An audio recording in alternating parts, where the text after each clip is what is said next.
오늘 잘 오셨습니다. 지난 주간에는 새생명 축제로 우리가 가족들을 이 자리에 모셨는데 오늘 지난주에 오지 못하셨던 분들이 오신 분들이 계세요. 잘 오셨어요. 우리 옆에 있는 분들하고 한번 인사하십시다. 굉장히 반갑습니다. 한 번 더 인사할까요? 주님의 이름으로 사랑합니다.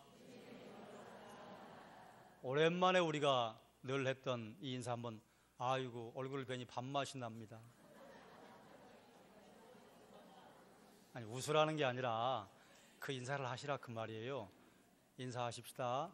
얼굴을 뵈니 밥맛이 납니다. 이 밥맛이 난다는 건 큰 복 아닙니까? 입맛 사라지면요 숟갈 놓잖아요. 입맛 사라지면 우리가 가야 할 요단강이 멀지 않을. 그런데 밥맛이 난다고 하는 건 그 얼마나 감사한 일입니까? 그런데 옆에 앉아있는 분 얼굴을 볼 때마다 입던 밥맛도 사라진다면 그 참 좋은 일이 아닐 텐데, 옆에 계신 분 보니 밥맛이 생긴다고 하면 얼마나 감사한 일이에요. 밥맛이 생겨서 밥맛이 생긴다고 하는 것도 감사하지만요, 밥맛이 뭐 그다지 없는데도 밥맛이 생긴다고 하면 이 두뇌가 그걸 받아들여서 밥맛이 생긴다 이렇게 생각을 한답니다. 그러니 우리가 말로 상대방에게 밥맛이 생긴다고 하는 거 얼마나 감사한 일입니까? 여러분 밥맛 나게 해주셔서 참 감사합니다. 하나님께서 이렇게 말씀하셨어요. 내가 너희의 산 떡이다. 그 말을 한글로 옮기면 뭔지 아십니까? 내가 너희의 밥이다. 이스라엘 백성들에게는 떡이 주식이었으니까요. 떡이라고 했어요. 그런데 그걸 한글로 정확하게 옮기면요, 내가 너희의 밥이다.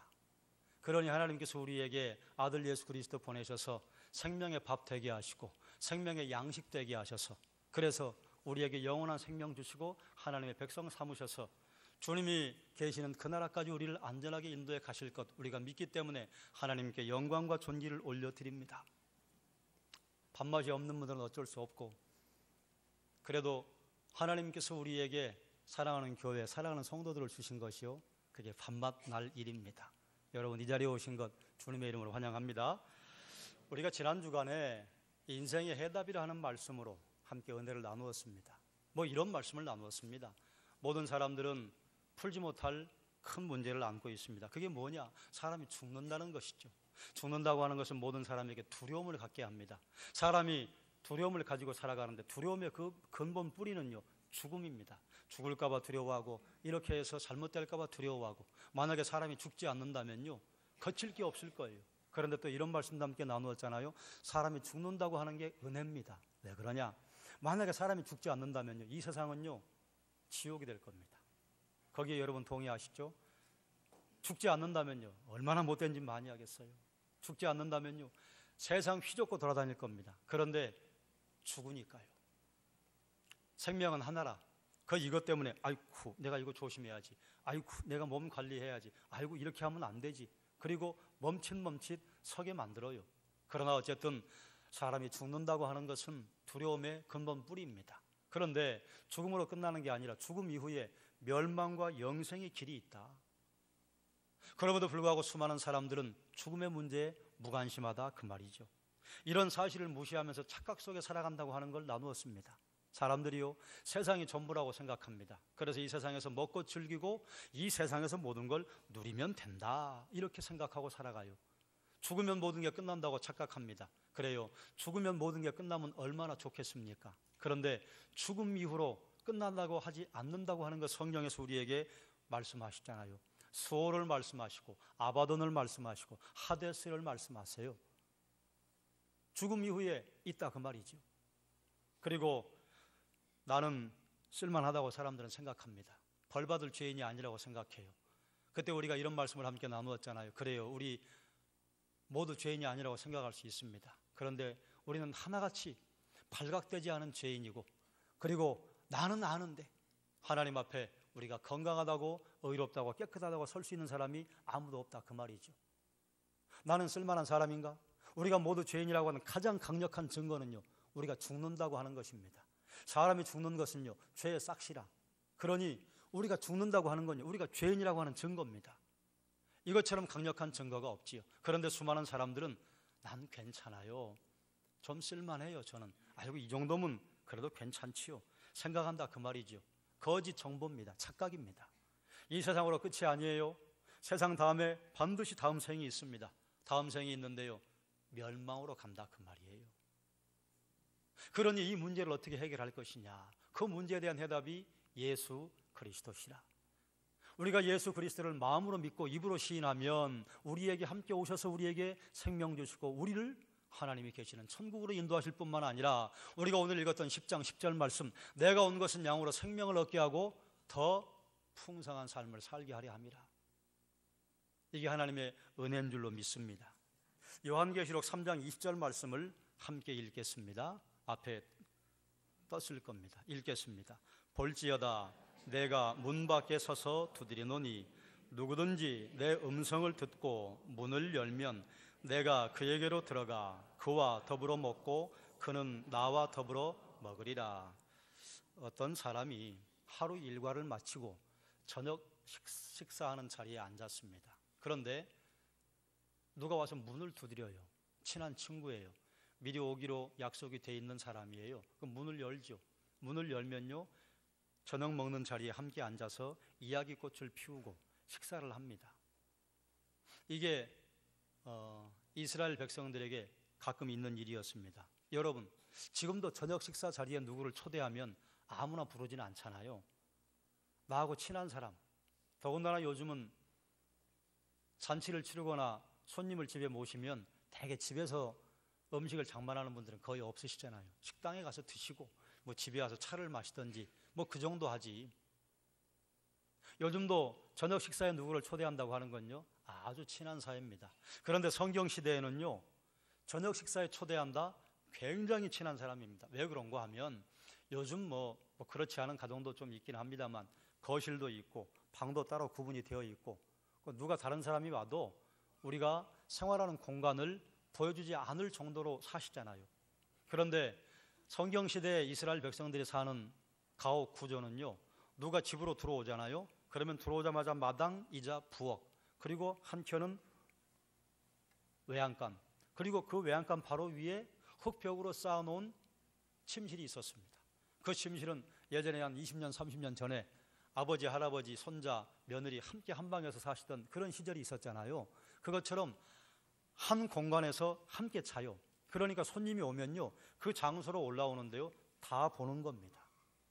그러니 이스라엘 백성들이요, 저녁 식사 자리에 누구를 초대한다고 하는 것은 우리 집의 그 모습을 다 봐도 흉이 되지 않을 사람, 우리 집에 좋지 않은 모습을 보여줘도 다른 데 가서 나팔을 불고 다니지 않을 사람, 믿을 만한 사람 집으로 초대한다 그 말이에요.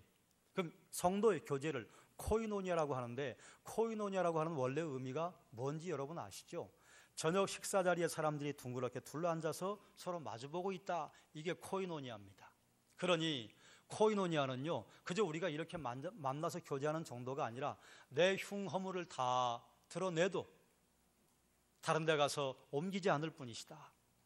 내 어려운 걸 보여줘도 그게 흉이 되지 않을 뿐이다. 이런 관계가 되었을 때 그걸 코이노니아라고 합니다. 그러니 여러분은 지금 코이노니아를 누리고 계십니까? 아니면 다른 분들에게 그저 내 겉모습만 이렇게 보여주고 마십니까? 우리 성도의 교제가 어떻게 되어야 할지, 이건 성경을 좀 깊은 의미를 파헤쳐 들어가 보면요, 우리가 과연 교제를 제대로 하고 있는가, 아니면 우리는 그저 수박만 겉핥다가 헤어지고 마는가. 사랑하는 여러분, 목장의 모임이, 남녀 전도의 모임이, 여러분이 우리 교회 예배당에 오셔서 다른 성도들과 교제하시는 모임이 깊은 흉허물을 나눌 수 있는, 그래도 흉이 되지 않는 아름다운 깊은 코이노니아가 풍성하게 이루어지시기를 주님의 이름으로 축원합니다. 요한계시록 3장 20절에 주님께서요, 저녁 식사 자리에 오셔서 문을 두드리시는 장면입니다. 이스라엘 백성들은요, 요한계시록 3장 20절을 들을 때 눈에 선해요. 아, 이런 장면이로구나. 자, 그러면 주님께서 왜 두드리셔요? 식탁에 함께 오시겠다고 하는 것이죠. 얘야, 함께 식사하자, 함께 밥 먹자. 그러면 예수님께서 우리 마음 문을 열고 들어오셔서 우리 함께 식사를 하시나요? 아니, 그건 아니에요. 식사를 함께 한다고 하는 것은 무슨 의미가 있느냐? 교제한다 그 말입니다. 주님께서 우리와 함께 더불어 먹겠다고 하시는 것은요, 우리와 교제하신다는 말씀이에요. 우리와 함께 깊은 교제를 나누시자는 말이에요. 그래서 이걸 뭐라 하느냐? 내가 너를 알고 너는 나를 아는 사이. 여러분, 하나님께서 여러분을 아시지요? 뭐 아무 문제 없습니다. 자, 그러면 여러분이 하나님을 아십니까? 아는 건 좀 문제가 있습니다. 제가 만약에 미국의 오바마 대통령을 저는 압니다 이러면 사람들이 끄덕끄덕 할 거예요. 그러나 또 반대로 그럼 오바마 대통령이 박상규 목사를 아십니까? 천만의 말씀이죠. 이건 아는 게 아니에요. 아는 건 뭐가 아는 것이냐? 제가 아내를 알고 아내가 저를 알고, 제가 제 부모님을 알고 부모님이 저를 아시고, 이게 아는 겁니다. 경험에서 아는 게 정말로 아는 것이죠. 그런데요, 우리가 금요 기도회 때 잠시 살폈습니다만 하나님께서 나의 하나님이신가 너의 하나님이신가, 이건 좀 문제가 있어요. 성경에 그렇게 기록되어 있습니다. 하나님 평강의 하나님이랍디다. 그건 너의 하나님이에요. 그건 기도원의 하나님이에요.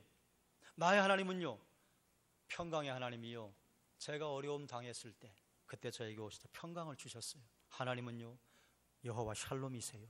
그럼 그분은요, 나의 하나님이에요. 여러분, 성경에서 기록하고 있는 하나님, 그리고 아이고 장로님 그런 하나님 경험하셨다지요, 권사님 그런 하나님 경험하셨다지요, 또 목사님 그런 하나님 경험하셨다지요, 로 끝나면요, 너의 하나님입니다. 우리 하나님 모르는 거예요. 하나님을 알려면요, 여호와 라파의 하나님이, 여호와 니시의 하나님이, 여호와 샬롬의 하나님이요, 내 삶에 들어오셨습니다. 그때 하나님이 승리하게 하셨고요, 그때 하나님이 치료하셨고요, 그때 하나님이요 그 길을 뚫고 가게 하셨습니다. 이런 고백을 할 수 있을 때 나의 하나님이에요. 그래 예수님이 우리의 마음문을 뚫고 들어오셔서 뭐 하자고 하시느냐? 너 성경에 있는 나를 알 뿐만 아니라 내가 내 인생에 함께 하겠다. 그래서 너와 함께 동행하겠다. 이게 교제입니다. 그러니 여러분에게 여쭤보겠습니다. 예수 그리스도를 믿은 지 얼마 안 되신 분들은 주님께서 여러분의 심령에 들어오셨는지 점검해 보셔야 되겠고, 신앙생활 하신 지 오래되신 분들은요, 하나님이 여러분의 하나님이십니까? 나의 하나님이라고 말할 수 있습니까? 여러분의 인생에 하나님께서 이렇게 역사하셨다고 다른 분들에게 자신 있게 말할 수 있을 만한 여러분의 사도행전적인 역사가 있으시냐, 그 말이에요. 주님께서 우리에게 오시는 건 이런 교제하자고 오시는 건데요, 계시록 3장 20절이요 우리가 종종 전도할 때 쓰는 말입니다. 이게 사형리에 보면요 중간에 들어 있습니다. 그래서 주님이 내 안에, 그리고 당신이 주님 안에 들어가는 겁니다. 이런 사건이 일어납니다. 그런데요, 요한계시록 3장 20절 말씀이 초신자에게 주는 말씀이 아니잖아요. 라오디기아 교회 성도들에게 주시는 말씀이에요. 뭐라고 책망하셨어요? 너는 덥든지 차든지 둘 중에 하나 해라. 미지근한 온천수 그냥 토악질 해버리지 않냐? 너희가 만약에 미지근하면 내가 토해버릴 거야. 그러면 이제 이거를 우리는 성도들은요 우리에게 가져와야 합니다. 여러분, 성도들이요 예수 그리스도를 마음 중심에 모신 다음에 그 주님에게 내 인생의 왕자를 내어드리는 사람이 있고요, 주님이 내 인생에 들어오셨는데 주님에게 인생의 왕자를 내어드리지 않고요 내가 내 인생의 주인 되어 살아가는 사람이 있습니다. 주님께 인생의 왕자를 내어드리는 것을 사도 바울은 뭐라 하느냐?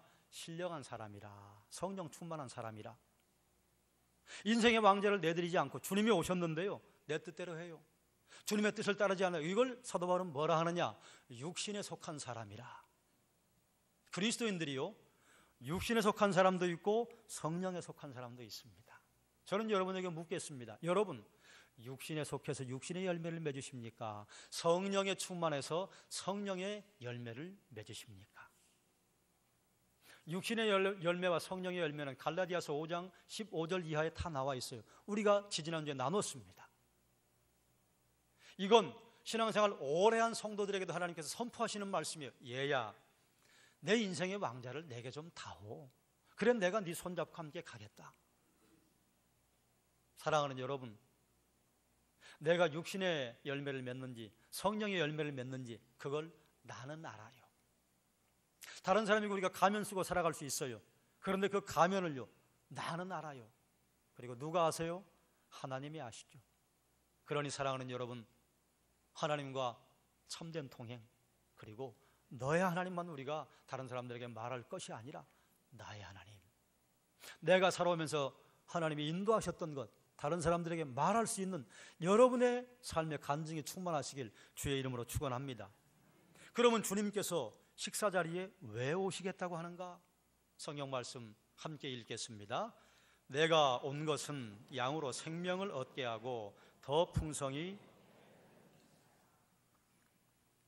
아멘. 내가 온 것은 양으로 생명을 얻게 하고 더 풍성히 얻게 하려는 것이라. 계시록에 보면요 3장 20절에 문을 여는 자에게 들어가서 그와 더불어 먹고 그는 나와 더불어 함께 먹을 것이다. 그런데 주님께서 생명을 주시는 게요 모든 사람에게 생명을 주시기 위함이라. 그런데 이 모든 사람이 지구상의 모든 사람일까요? 아닙니다. 예수님께서 마음의 문을 두드리셨을 때에 마음의 문을 연 모든 사람이에요. 그래서 이 모든 사람은 어떤 사람입니다. 세상에 있는 모든 사람에게요 구원의 문이 열렸어요. 그런데 모든 사람이 구원받는 거 아니에요. 예수 그리스도에게 마음의 문을 연 사람이 구원받습니다. 문을 연 사람은 모든 사람이에요. 그런데요 세상의 사람들과 비교해보면 어떤 사람이에요? 주님에게 문을 열어주는 사람에게 생명을 주기 위함이라. 그런데요 생명을 가진 사람은요 생명을 누립니다. 이게 무슨 말이냐? 여러분 아실 거예요. 생명을 가진 사람에게는요 생명의 징후가 있잖아요. 바이탈 사인이 있어요. 병원에 가면 환자에게 이것저것 붙여놓습니다. 심장이 뛰어요, 호흡을 해요, 동공이 열리지 않았어요, 그리고 체온이 따뜻해요. 생명이 있는 사람은요 그 생명만 가지고 있는 게 아닙니다. 생명을 누려요. 성도도 마찬가지입니다. 생명을 가지고 있으면요 생명을 누립니다. 그 생명을 누리는 증후가 무엇이냐? 하나님을 알아요. 이제 하나님을 안다고 하는 것이 우리가 성경을 읽어서 아는 정도가 아닌 걸 여러분 아시지요? 하나님을 알아요. 그리고 하나님이 나를 아세요. 그리고 우리가 하나님을 향한 감사와 찬양과 기쁨과 성도의 교제, 성도의 교제, 이렇게 앉아있는 거 성도의 교제 아니에요? 내 가슴을 열어서 보십시오. 이렇게 흉허물을 나눌 수 있는 그 사이, 이걸 성도의 교제라고 합니다. 그런데요 이 땅에도 생명을 가지고 있는데요 어떤 분은 간신히 숨만 쉬는 분이 있어요. 어떤 분은요 왕성하게 그 생명을 누리는 분들이 있습니다. 그런데 영적인 생명도 마찬가지예요. 어떤 분은 구원받았어요. 숨만 쉬어요. 그런데 어떤 분은요 놀라운 역사를 이루며 살아가는 분이 있습니다. 저는 여러분에게 묻고 싶습니다. 여러분은 어떠십니까? 여러분의 영원한 생명은, 여러분의 영생의 수준은 그저 숨만 쉽니까? 아니면 강력한 능력을 드러내시는 경건의 능력이 여러분의 삶을 통해 드러나십니까?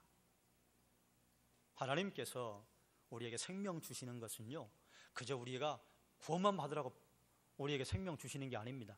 구원받을 뿐만 아니라 그 생명을 가진 사람은요 이 땅에서 그 생명을 살아 누리도록 하나님께서 우리에게 역사하시는 것입니다. 그러니 사랑하는 여러분, 생명 가진 사람은요 생명을 누리게 되어 있습니다. 그 무슨 말씀인 줄 아시죠? 영적인 생명을 내가 소유했는데 그 영적 생명의 징후가 여러분에게 드러나시는가? 그래서 여러분들 보면 살아있다, 생명이 느껴진다, 하나님이 보인다, 이런 삶을 사시는지. 글쎄 저분이 교회 다니는 건 내가 알겠는데 그러면 잘 모르겠네. 그 다음은 혹시 이런 소리를 들으시는지. 주변의 사람들에게 여러분이 생명을 누리고 산다고 하시는 것을 드러내시기를 주님의 이름으로 축원합니다. 여러분의 삶에서 성령의 열매가 풍성하게 맺혀지시기를 주님의 이름으로 축원합니다. 그런데요 본문은 우리에게 예수님과 우리 사이를 양이라고 표현을 하세요.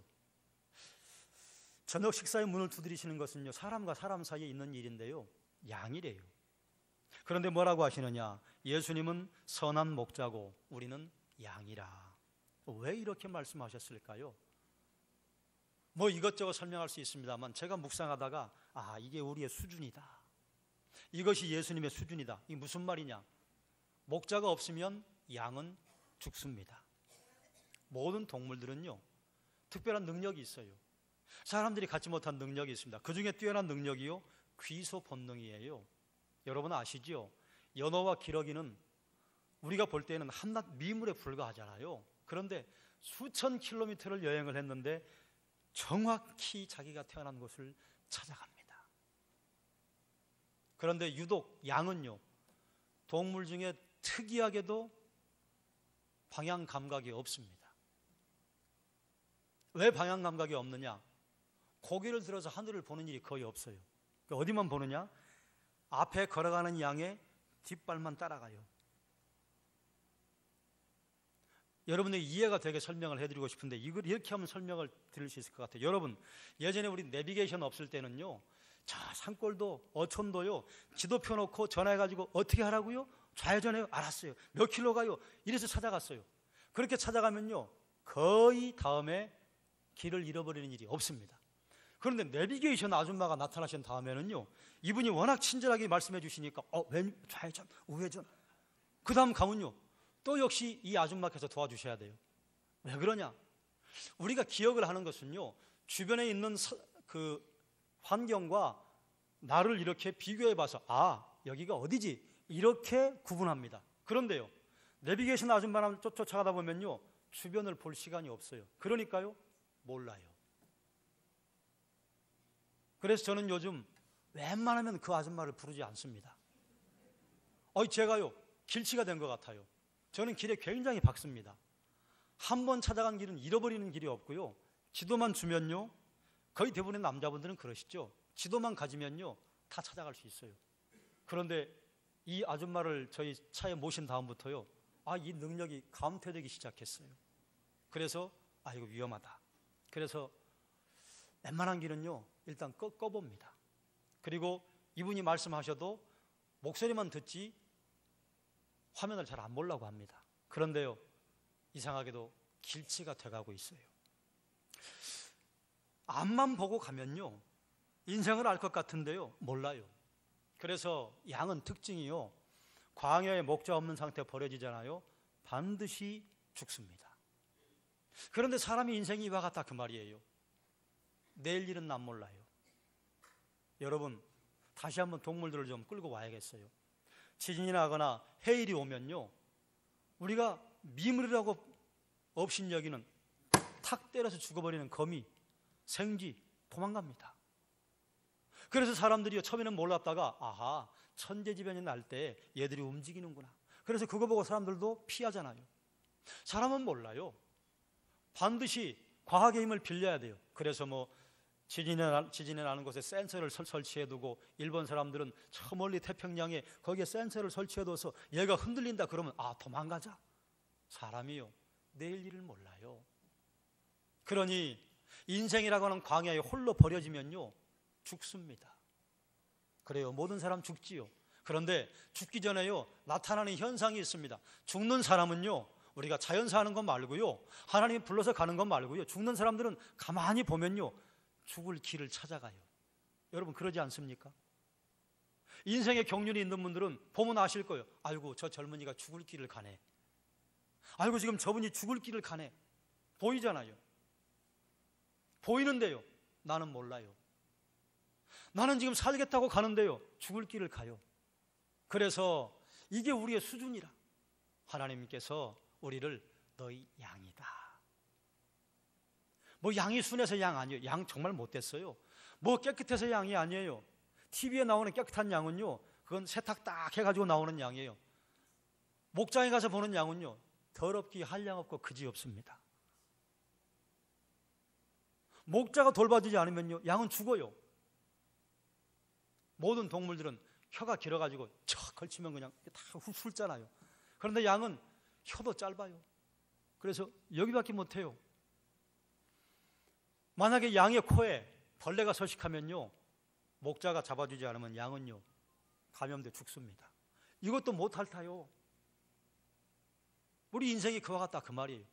우리 앞가름 우리가 좀 하고 사는 것 같지만요, 사실은 주님께서 보시면 우리가 앞가름도 제대로 못하죠. 앞에 있는 사람이 나를 죽일 사람인지 살 사람인지도 분간하지 못해요. 지금 이 상황이 지금 죽음으로 가는 구렁텅인지 생명으로 가는 구렁텅인지도 구분을 못해요. 여러분, 마약하면 죽는다, 노름하면 죽는다, 중독되면 죽는다. 이거 모르는 사람 누가 있습니까? 그런데 내가 거기에 중독되잖아요. 몰라요. 살겠다고 그냥 그걸 추구해요. 그러니 주님이 이렇게 말씀하시는 겁니다. 너희는 양이야. 양은요, 주인 없으면 죽어요. 그래서 성도인 우리가 살 길은요, 예수님 붙잡는 겁니다. 하나님 붙잡는 겁니다. 붙잡지 않으면요, 길 잃어요. 여러분, 성도인데 길을 잃고 산다. 얼마나 아찔합니까? 믿지 않는 사람들이 길을 잃는 건요, 그럴 수 있다고 생각해요. 왜요? 길을 본 적이 없으니까요. 근데 길을 본 적이 있는데, 내가 곧 길이요 진리요 생명이니 예수님 본 적이 있는데, 아이고 길을 잃어버렸네. 성도가 길을 잃어버리면요, 대단히 비참합니다. 성도가 길을 잃어버리면 대단히 두렵습니다.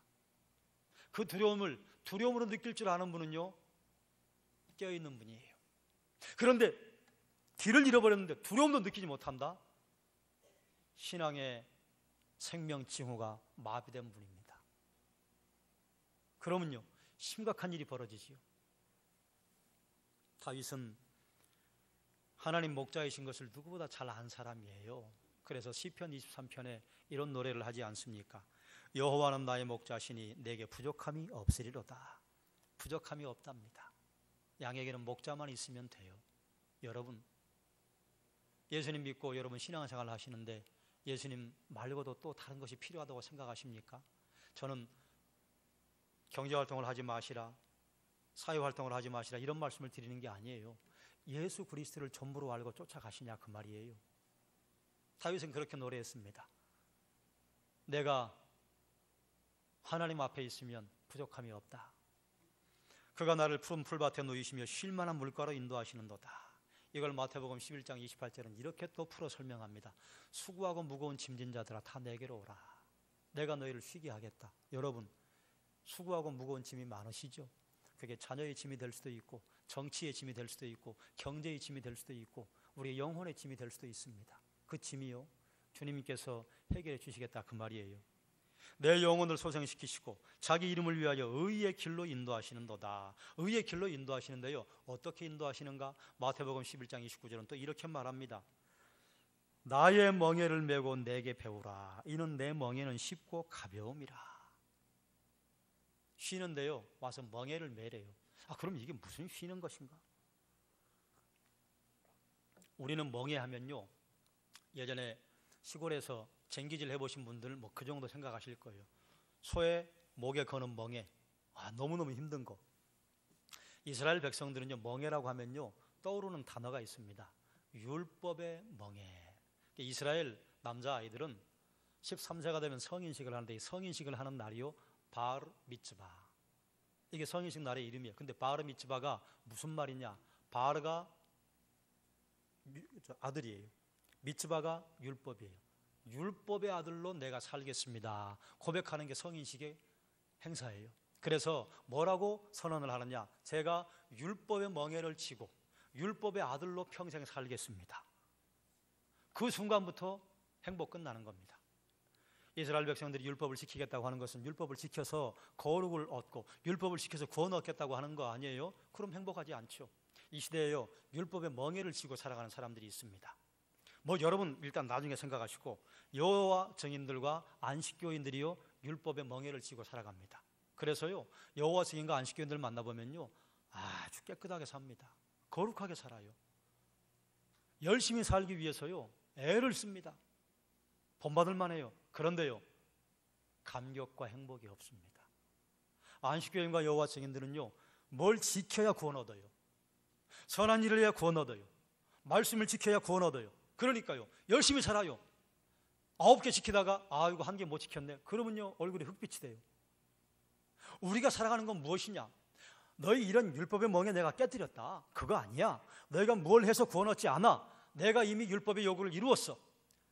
내가 십자가에서 그 율법의 요구를 이루었어. 그럼 너희는 기쁨으로 누리면 돼. 그런데 뭐 어떻게 살아야 되느냐? 기쁨으로 누리는데 쉼을 얻는 것이 무엇을 위해 쉼을 얻느냐? 하나님의 말씀을 지킴으로. 이건 말씀을 지킴으로 구원 얻으라는 게 아니라요, 구원은 이미 얻었고 구원 얻은 백성이 어떻게 살아야 할 것이냐, 그게 내 멍에예요. 여러분, 멍에를 매는 게 왜 쉼인가? 일해본 분이 쉼의 기쁨을 알 수 있습니까? 정년 퇴임하고 아무 일도 하지 않는 분이 쉼의 기쁨을 알 수 있습니까? 일해본 사람이 쉼이 기쁘다 느껴요. 멍에는 그런 겁니다. 그러므로 우리의 쉼은요, 세상에서 이루어지는 것이 아니라 주의 말씀을 듣고 행할 때 쉼을 얻는 것입니다. 내가 사막의 음침한 골짜기로 다닐지라도 해를 두려워하지 않을 것은 주께서 나와 함께 하심이라. 주의 지팡이와 막대기가 나를 안위하시나이다. 고난 중에 있더라도 걱정할 게 없다, 그 말이에요. 목자가 함께 계시면 양은 산 거예요. 주님께서 우리의 인생에 나와 함께 하시니까 우리는 산 것입니다. 여러분, 광야를 가시는데 혹시 여러분 혼자라고 느끼십니까? 아니면 주님이 함께 하신다고 느끼십니까? 고난길을 가는데요, 혼자라고 느끼면요 참 힘들어요, 어려워요. 그런데 고난의 길을 간다 할지라도 주님이 나와 함께 하시지, 이 믿음을 가지고 가는 성도는요 이겨낼 수 있습니다. 그래 저는 여러분에게 묻겠습니다. 여러분, 고난 없는 분이 누가 있습니까? 어려움 없는 분이 누가 있습니까? 어려움의 길을 가실 때 여러분 혹시 혼자라고 생각하십니까? 아니면 주님이 여러분과 동행한다고 생각을 하십니까? 여러분이 주님과 함께 동행한다고 하는 그 사실을 잊지 마시길 주의 이름으로 축원합니다. 그뿐만 아니라 주께서 내 원수의 목전에서 내게 상을 차려주시고 기름을 내 머리에 부으셨으니 내 잔이 넘치나이다. 원수가 없는 것은 주님이 안다고 하셨습니다. 여러분, 살다 보면 기막힌 일을 당할 때가 있으시죠? 내가 잘못해서 기막힌 일을 당하는 건 그건 아니에요. 그건 내가 해결해야 돼요. 그런데 그건 내가 엎지는 게 아니에요. 그런데 기막힌 일을 당할 때가 있습니다. 그 원수 누가 갚으신다고요? 하나님이 갚으신다고요. 그래 너희는 원수 갚으려고 하지 말고 모든 사람들과 더불어 화목하라. 사도 바울이 그걸 깨닫고 우리에게 준 하나님의 지혜입니다. 그래서 다윗은 내 평생에 여호와의 선하심과 인자하심이 반드시 나를 따르니 내가 여호와의 집에 영원히 살리로다, 이렇게 말했어요. 그러니 사랑하는 여러분, 다윗만 시편 23편을 지으란 법이 있습니까? 여러분의 시편, 여러분의 인생에서 차고 넘치시기를 주님의 이름으로 축원합니다. 고난을 통과해본 사람이요 시편 23편을 노래할 수 있습니다. 어려움 속에서 뚫고 나와본 사람이요 시편을 노래할 수 있습니다. 여러분의 시편, 여러분의 고백, 여러분의 간증 주변의 사람들에게 풍성하게 흘려보내십시오. 그래서 주변의 사람들에게 하나님 역사하심, 나의 하나님 알려주시기를 주의 이름으로 축원합니다. 예수님을 선한 목자라고 합니다. 성경 말씀 함께 읽겠습니다. 나는 선한 목자라. 선한 목자는 양들을 위하여 목숨을 버리거니와. 왜 예수님이 선한 목자신가? 예수님께서 양을 위해 목숨을 버리신답니다. 그럼 예수님께서는 왜 양을 위해 목숨을 버리시는가? 왜 버리시는가? 예수님께서 우리의 주인이시기 때문입니다. 우리가 예수님의 소유이기 때문에 우리를 위해 목숨을 버리실 수 있는 것입니다. 예수님께서 우리를 창조하시고 우리의 구세주가 되시기 때문에 목숨을 버리실 수 있는 것입니다. 이렇게 설명을 드리면 여러분에게 와닿을 것 같아요. 부모님이 내 자녀가 못된 일을 했어요. 그럼 그 자녀 버립니까? 함께 옆에 있었던 친구들이나 옆집의 아저씨 아줌마들은요, 알고 됐다 이제. 그리고 돌아설 수 있습니다. 그런데 끝까지 남아있는 분은요, 아버지예요, 어머니예요. 왜요? 내 자식이니까. 이게 소유예요. 부모는요, 자식을 위해 목숨 버릴 수 있잖아요. 우리가 꼭 이 생명줄을 자식에게 내어두지 않는다 하더라도 가시고기가 자기 새끼에게 자기 몸을 내주는 것처럼 우리의 살 바르고 우리의 피를 내주고 우리의 진액을 내서 자녀들에게 목숨 바치지 않습니까? 왜요? 내 자식이니까. 주님께서 우리를 위해 목숨 버릴 수 있는 것은요, 내 자식이니까. 로마서 6장 23절에 사도 바울은 이렇게 선포합니다. 자기 아들을 모든 사람을 위하여 내어주시니가 어찌 그 아들과 함께 모든 것을 우리에게 주시지 아니하시겠느냐. 이게 뭡니까? 주겠다는 말이죠. 그러니 우리에게 목숨까지 내어주신 그분이 우리의 인생에 함께 하시면서 왜 그렇다고 그 외에 다른 것들을 주시지 않으시겠습니까? 그래서 예수님을 선한 목자라고 하는 거예요. 그런데요, 여기서 우리가 좀 생각할 게 있습니다. 예수님께서 우리 인생의 해답인 것이 여러분 믿어지십니까? 예수님께서 내 마음에 들어와 계시는 것이 믿어지십니까? 보이세요? 어디 계세요? 예수님께서 내 마음에 들어오셔서 우리에게 영원한 생명 주시는 것 믿어지십니까? 그뿐만 아니라 예수님께서 우리를 인도하시는 것이 믿어지십니까? 예수님께서 나를 위해 목숨 바치시는 것이 믿어지십니까? 예수님을 구주로 믿고 처음 신앙생활에 발을 내디디는 분들에게는요, 이게 믿어지지 않아요. 그런데 여기서만 끝나면 좋겠는데요, 신앙생활 한 지 꽤 되신 분들에게도요, 이게 믿어지지 않아요. 여러분은 어떠십니까? 믿어지십니까? 신앙생활을 하면요, 어떤 분들은 막 기도 중에 막 뜨거워서 눈물을 펑펑 흘리고 막 기뻐서 하나님께 소리를 지르고, 또 어떤 분들은 말씀 중에 하나님께서 주시는 그 말씀에 감동받아서 그 말씀에 눈물을 흘리기도 하고 감사가 넘치기도 하고 찬양이 나오기도 하고. 그런데 나는 신앙생활 한 지 오래되었는데 도대체 기도해도 이게 맹숭맹숭하고 말씀을 봐도 그냥 까만 건 글자요 하얀 건 책이요, 그저 말씀은 나의 목자시니 얼마나 나를 평안하게 하시는지 그냥 말씀만 앞에 대면 나도 모르게 어느새 자고 있어요. 그러면 과연 내가 지금 신앙생활을 제대로 하고 있는 것인가? 이런 생각을 할 때가 온다 그 말이죠. 그래서 이 그림을 한번 보여주시죠. 여러분 이 그림 기억나십니까? 이건요, 사형리의 맨 마지막에 여러분이 예수님 믿으면 하나님의 자녀가 됩니다. 영원한 생명을 얻습니다. 하나님께서 우리와 함께 하십니다. 그런데요, 이게 믿어지지 않을 수도 있습니다. 감정에 물결이 오지 않을 수도 있습니다. 그러나 감정에 물결이 오지 않는다 하더라도 이것은 우리가 하나님 앞에 내 감정은 객차와 같아요. 기관차와 연료차가 있는데 사실이 우리를 끌고 가는 것이지 감정의 사실을 끌고 갈 수가 없습니다. 그러니 마음의 감동과 감흥이 없다 할지라도 당신이 하나님의 자녀가 된 건 사실입니다. 이걸 받아들이면 됩니다 하고 안내해 주는 거예요. 그런데 이것을 신앙생활을 하고 있는 성도도 받아들여야 할 때가 온다 그 말이지요. 우리가 신앙생활을 하는데 기도에 깊이 들어가는데 말씀 앞에 섰는데요, 감정에 물결이 오지 않을 때가 있습니다. 그럼 나 지금 신앙생활 잘못하고 있는 것인가? 나 구원에서 떨어진 것인가? 아니라 그 말이에요. 영접하는 자 곧 그 이름을 믿는 자들에게는 하나님의 자녀가 되는 권세를 주셨다. 이건 내가 얻는 게 아니에요. 하나님이 주시는 거예요. 그리고 우리가 하나님의 구원에 한번 접붙임 바 되었으면요, 내가 너희와 항상 함께 할 것인데 영원히 너희를 버리지도 않고 떠나지도 않을 것이다. 하나님 우리를 떠나지 않으신다 하는 말씀을요, 주님이 내 안에 계시는 것 같지가 않아, 내가 주님과 동행하지 않는 것 같아, 그래도 주님은 나와 함께 계신다 그 말이에요. 제가 여러분에게 주님께서 우리를 붙잡고 계시는 관계와 교제를 설명할 때 가끔 설명드렸던 게 이거 아닙니까? 악수를 할 때 이렇게 손을 잡기도 하지만 하나님 우리의 손을 잡고 계시는 건 이렇게 잡으셨다. 관계가 만들어진 거예요. 그런데 나는요, 손을 가끔 놔요. 이걸 성경은 뭐라고 표현하느냐? 하나님과의 교제가 끊어졌다. 이 교제를 회복하는 건 뭐예요? 우리가 하나님께 우리의 죄를 고백하는 것입니다. 내가 주님 손 다시 잡으면 돼요. 내가 주님 손 다시 잡으면 잡을 수도 있고 놓으면 나는 놓았다고 생각하는데 우리 하나님은요, 놓으신 적이 없다 그 말이에요. 그러므로 사랑하는 여러분, 우리가 마찬가지로 그리스도인 되어 신앙생활을 한다고 하는 거요, 느낌이나 감정이요 따라올 수도 있습니다. 그러나 따라오지 않아도요, 하나님 말씀에 선포하셨으니까 우리가 하나님을 믿고 하나님의 말씀을 믿음으로 말미암아 내가 하나님 자녀 되었다, 내가 비록 감정에 소용돌이는 없고 감정에 물결은 없다 할지라도 하나님 나를 함께 하시고 인도하시고 내가 이거 믿는다 하고 나가는 것입니다.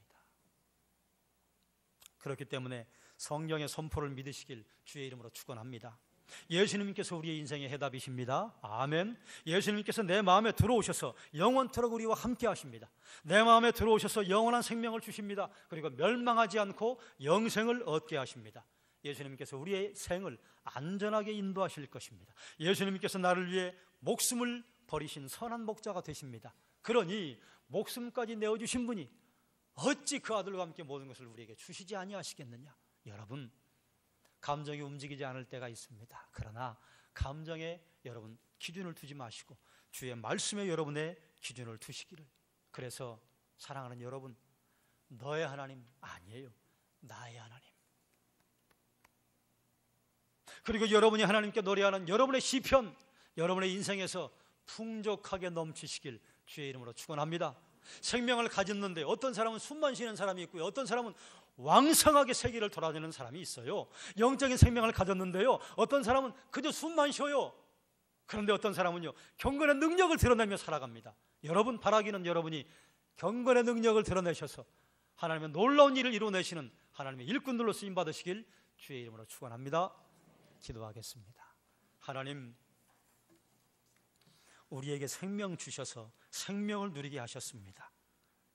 같은 생명을 가졌는데 어떤 사람은 쓰러져가는 생명이고요, 어떤 사람은 한참 피어오르는 새벽 이슬 같은, 그리고 떠오르는 햇살 같은